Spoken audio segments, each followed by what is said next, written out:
In this chapter, we will cover monopolistic competition. Pure competition and a pure monopoly are the exceptions, not the rule, especially in US economy. So this chapter will examine the first of two market structures that fall between the extreme. When I mean the extreme is the pure competition and pure monopoly. This market type contains a considerable amount of competition mixed with a small dose of monopoly power. So in the chapter, we will define monopolistic competition. We're also going to review the important characteristic of this particular market structure and give you some of the example. We're also going to look at efficiency outcome, and we'll conclude with the last word of the chapter that explore the impact of increasing minimum wage and a big chain and a small chain as well. Okay, so here are the content of the chapters. Monopoly competition. We'll look at the price and output in monopolistic competition. And we will review efficiency and product variety. So as I defined before, monopolistic competition firm can be differentiated with a relatively large number of sellers, right? Producing a product and services. So they can differentiate the product and services with a location, right? The location, the brand name, and the packaging. There is a relatively easy entry and exit, but not as easy as perfect competition. This type of market experience some pricing power due to the differentiated product that they provide. Okay. And one thing you need to keep in mind is if they go to trouble and incur expenses to differentiate their product, right? And they should let the people know about it. So that's how they attract a consumer. So product differentiation and advertising are ways that monopolistic competitor can compete other than offering the lowest prices. So the monopolistic competitor firm can be distinguished using the four-firm concentration ratio. This four-firm concentration ratio measure the industry concentration. The four-firm concentration ratio, if the four-firm concentration ratio is low, mean that the competition is more. So four-firm concentration ratio are lower in monopolistic competition firm. I will show it in the next table. The next slide will show you a table with multiple industry where you can see the four-firm concentration ratio. But one thing I want to point out using the four-firm concentration ratio is that the data reflect national output, national sales. And it will not reflect any localized market monopoly. So another way to say, if you look at the data industry might be monopolistic, a competitor, but a nationwide, because the data represent the nations, the nation data. But locally, in your state, for instance, that particular industry may be portrayed as a pure competition. So that's the thing you need to be cautioned about using the for-firm concentration ratio. Again, it's calculated by using the market share of the 4 largest firms divided by the total share of the industry. The total, when I say, another way to say is the sales of the 4 largest firms in the industry divided by the sale of the total industry. Another index ratio also used is the Herfindahl index, the HI. And the HI is just the sum of a score market share of all the firms in the industry. So the lower the Herfindahl index, the more competitive the industry, right? And like I said before, the HR, the HI is another measure of industry concentration. So the table I alluded to earlier is this table that shows you some example of a US manufacturing industry that are considered as a monopolistic competitor, right? So you can see here that the for-firm concentration ratio are lower, right? Lower they are, more competitive the firm are, more competitive the industry are. And this data, to point it out, is from the U.S. Census Bureau, 2012. So output and price in monopolistic competition. So the demand curve of the firm is highly, but not perfectly elastic. It is more elastic than the monopolistic demand curve that we reviewed earlier, because the sellers have many rival providing closer substitute. But pointed out is less elastic than in pure competition, because of the seller product is differentiated from its rival. So the firm here has some control over price. So in the short run, a monopolist competitor firm will maximize profits or minimize losses by producing what the marginal revenue is equal or marginal cost, right? And this equality is true in pure competition as well as a pure monopoly. So we're gonna review again the profit maximizing situation in the later slide.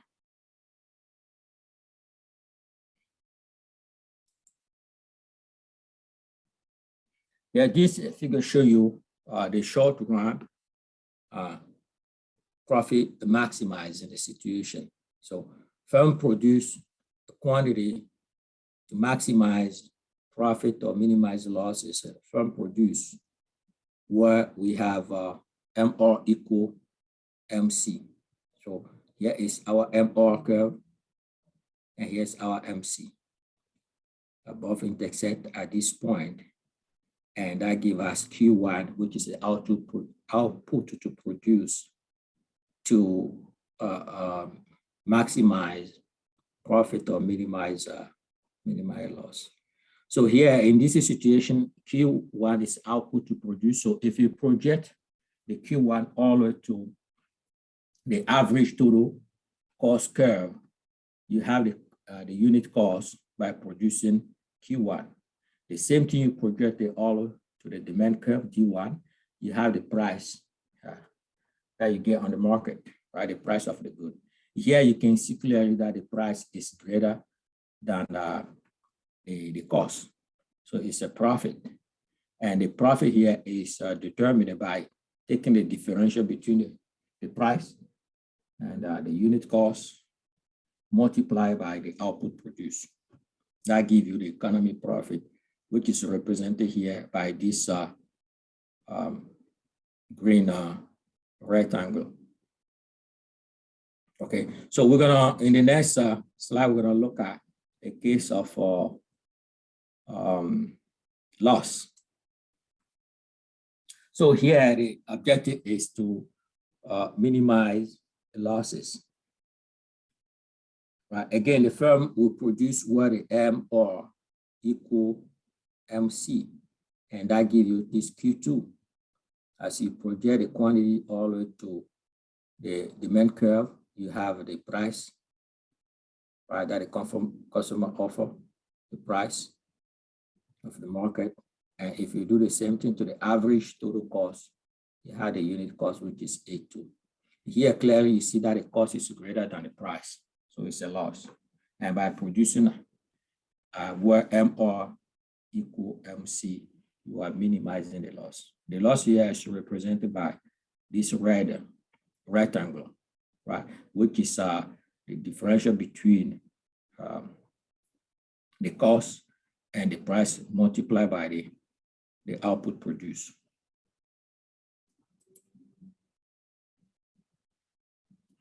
In the long run, here's the situation of the long run. See that in the long run, the firm will still produce where the marginal revenue equal or marginal cost, right? And in the long run, we pointed out to the before, if there's an economy profit, firm will enter the industry and to enjoy that profit. And doing so, it will shift the demand. It will shift the demand curve to the left, causing the profit to diminish, right? And in the long run, also, firm will exit the industry if the industry is experiencing economic losses. And doing so, that will shift the demand to the right, causing the loss to shrink. This will continue until the price is equal to the average total cost at this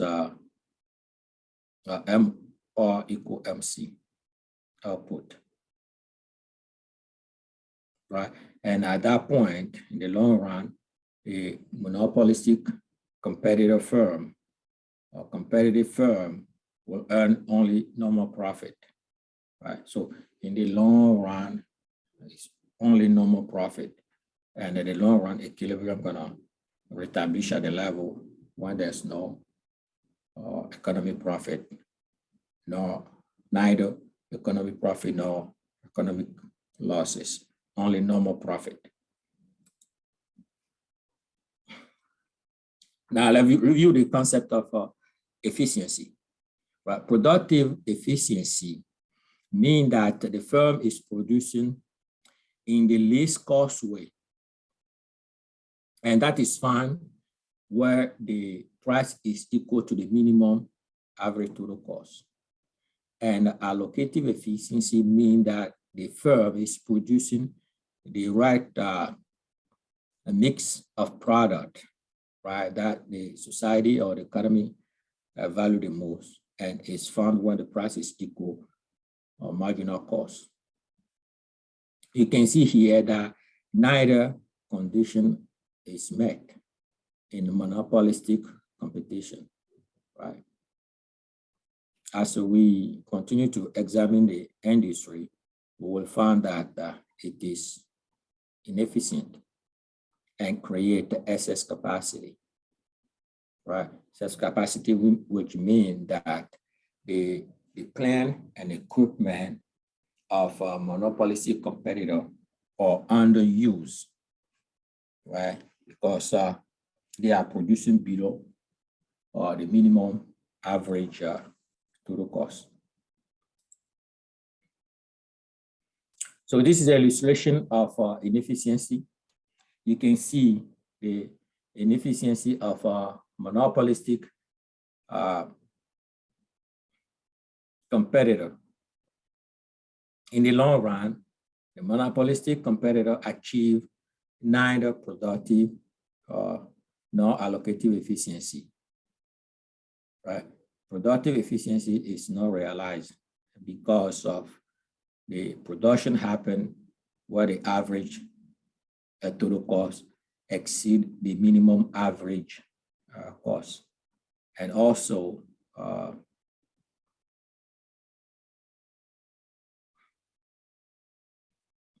right, where the average total cost, right, exceed, you see the average total cost when you produce a projected value here, this is the average total cost. And here we have the minimum, right? The minimum average total cost is somewhere here. So the average total cost, which is A3, exceed the minimum average total cost, which is somewhere here, A4. But when we magnify this graph, you will see here that A3 is here and A4 is here. A3 is greater than A4. For the allocative efficiency, also you will realize that the allocative efficiency also is not met because of the price, right? The product price P3 that we have here, right, exceed the marginal cost, right? That exceed the marginal cost, and the marginal cost is here, right? That exceed the marginal cost.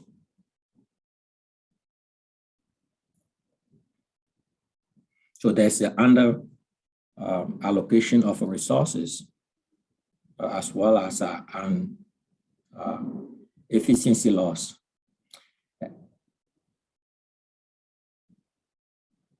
There's a lot of excess capacity because they could be producing, if they produce efficiently, they will be at this level, they're going to release Q4, but because they are inefficient by producing it, they produce Q3. So the differential between the Q4 and Q3 represent that excess capacity that exists in the industry.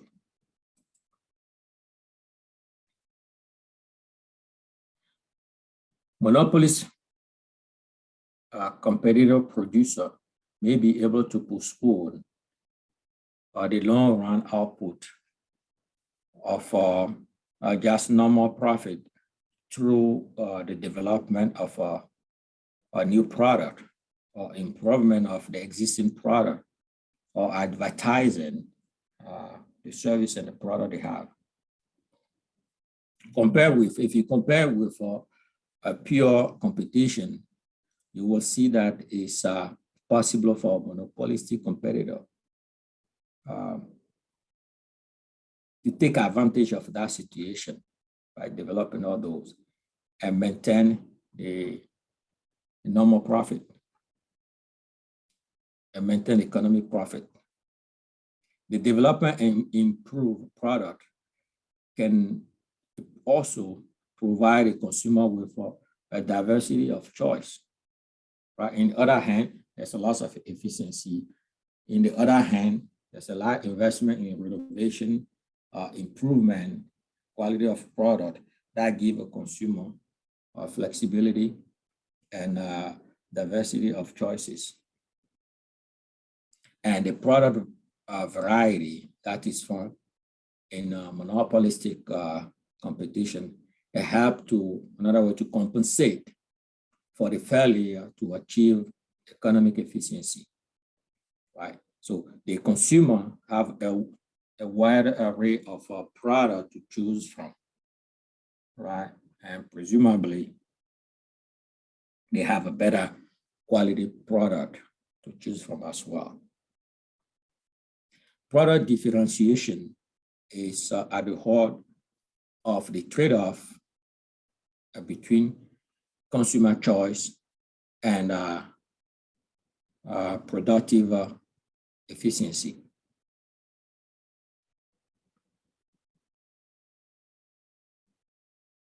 Right. So another thing we need to point out also is the greater the number of choices that the consumer has, the greater the excess capacity problem.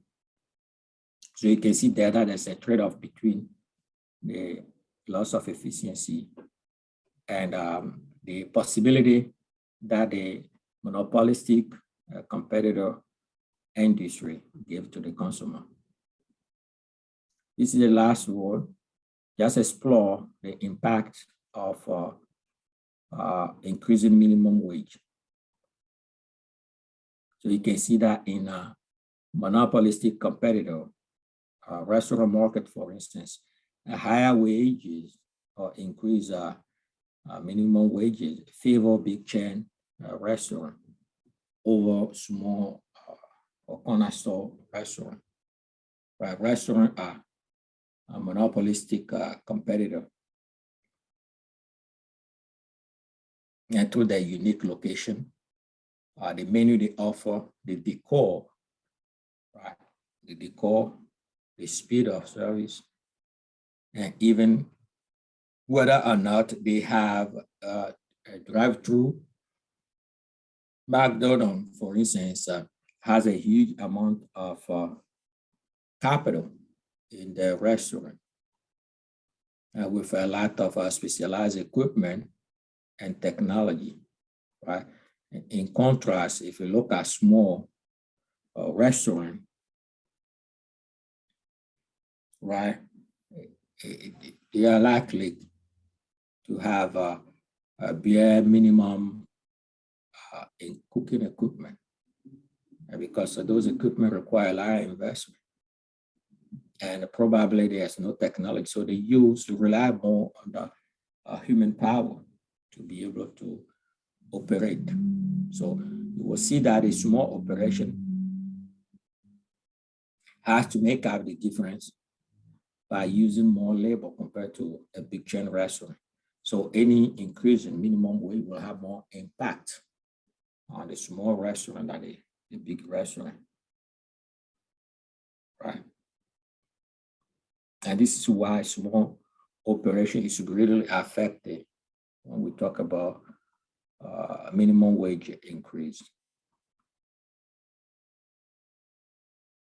Right. So the lawmaker, the policymaker, need to be aware of that unintended consequence when putting forward the law to increase minimum wage.